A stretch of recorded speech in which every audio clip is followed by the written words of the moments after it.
Good day. This is Dr. John Gazer, associated with Rock River Laboratory, the University of Wisconsin Animal and Dairy Science Department, as well as my private consulting business, Cows Agri Consulting.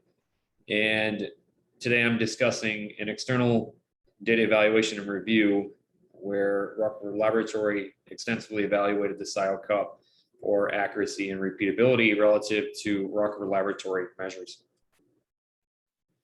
Leading off with an executive summary coming out of this external validation efforts conducted by my Rock River Laboratory team, it appears the accuracy and precision of the SCiO Cup is suitable and reliable for dairy and beef farms or consultants for assessing forage dry matter changes over time. We know that there may be subtle or under-recognized dry matter changes in feedstuffs, in forages, as well as commodities that have gone unrecognized for many years. More forward-thinking dairies are assessing dry matter once to several times per week to address these subtle or under-recognized changes. Certainly when we have rain events, we need to make dietary adjustments for those to provide the diet is formulated appropriately and fed appropriately. However, there are likely feed cost and animal performance opportunities for many, if not all, dairies and beef producers that are feeding wet forages. In this case, Rock River Laboratory conducted an extensive external validation study. This presentation represents the third of its kind, or fourth perhaps, that I've overseen. But in this case, we looked at alfalfa and corn silage samples evaluated over numerous locations, utilizing numerous cups, executed by numerous different Rock River Laboratory teammates. All in all, we had roughly 700 observations that I evaluated roughly 80% of the time after my data analysis. The difference between the Rock River Laboratory commercial dry matter analysis and the SCiO Cup was less than 3 units, or less than 2.9 units, meaning that on average we had the same result, and the distribution of the deviation between Rock River Laboratory and the SCiO Cup ranged up to about 3 for the 80th percentile. Then I further conducted a multiple linear regression analysis to identify a number of factors that may contribute variance. And what we found was that feed type, the SCiO Cup versus Rock River Laboratory, there was really no difference. And the standard errors of the resulting linear models were roughly 1.9 to 2.5 for corn silage and legume silage, respectively. So I take that to mean that the SCiO Cup may be thought of as the same from the laboratory on average, with an error of roughly 2 for these two types of feeds. So practically speaking, I think that Rock River Laboratory and the SCiO Cup will provide about the same result for the two types of feed evaluated here. Moving beyond the executive summary and delving into some detail, for those of you that would like to join me for just a bit longer, we'll go into a bit more extensive evaluation of the data in the following slides over the next 3 to 5 minutes. We know, as I discussed previously, that the dry matter impact on farm economics can be substantial. Accurately and precisely managing dry matter for our diets and the ingredients in the diets is important for dairy performance, health, and economic performance. We know, and I know based upon experience, that there are considerable under and unrecognized and then unaccounted for dry matter moisture changes in fermented feeds and wet and dry feeds as well, that probably represent at minimum 5 to 10 cents per hundredweight margin opportunity. This could be equated to roughly 8 cents per head for an average dairy herd in the United States. In this external validation study, which again I believe is the third or fourth that Rock River Laboratory has conducted over the last few years, it was important for us to understand the reliability and performance of the SCiO Cup relative to commercial dry matter analyses, as we are posed with the question fairly regularly. In this case, Rock River Laboratory had a number of cups, in fact 5 or 10, I believe, located at 5 locations throughout the U.S. at Rock River Laboratory locations, including Colby, Wisconsin, Binghamton, New York, Worcester, Ohio, Watertown, Wisconsin, and Visalia in California. You can see in the table to the right the number of samples that were comparatively scanned at each location.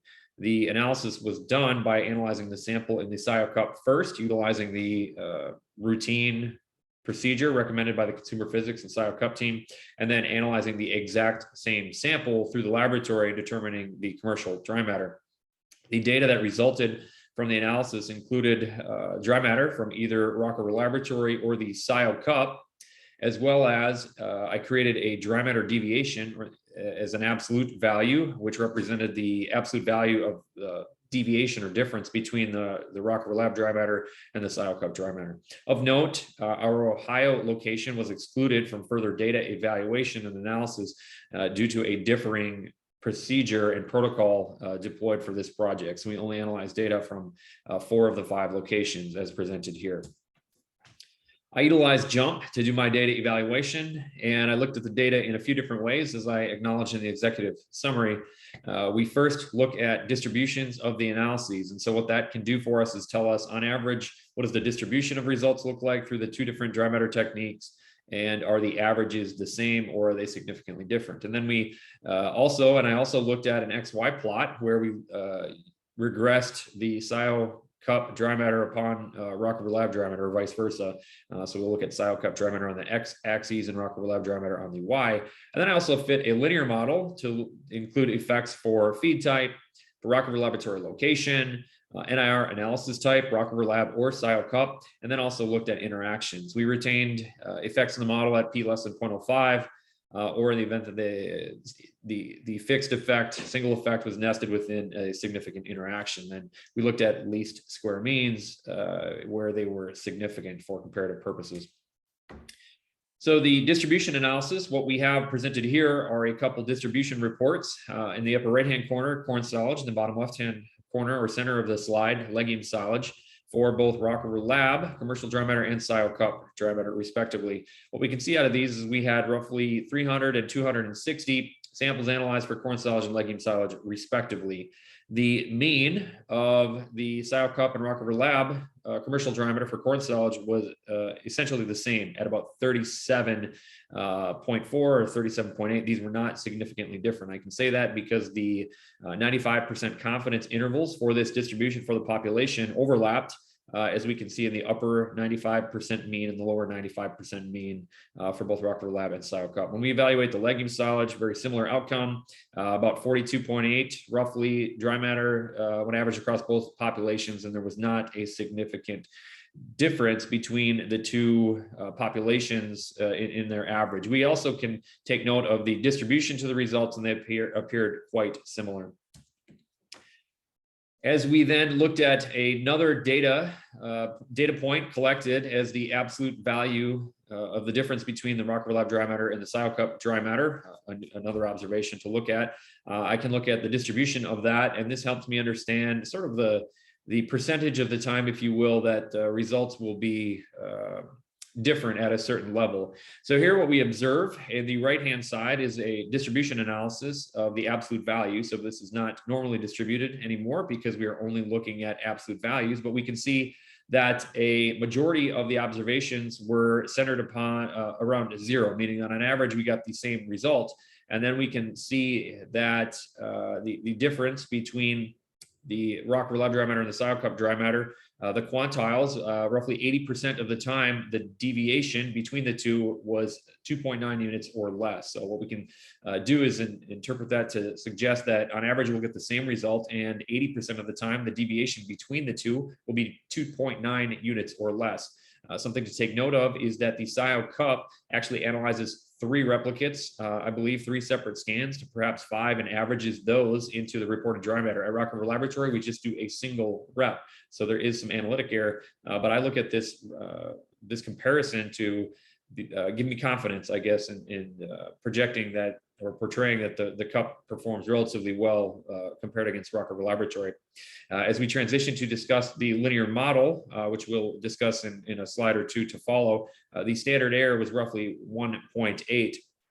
So we can interpret that to mean that roughly 2/3 of the time, the data were less than 1.8 units, and then as that 80% of the time, they were less than 2.9 as discussed. In the image here of a target, what I have here are a couple of circles detailing that if we step up at a target, for example, and we practice our target shooting, we know that there will be some spread to the shots and where they land on the target. So on average, we're hitting the center of the target. If we would average all of these shots, we recognize that the rifle appears to be sighted in quite well.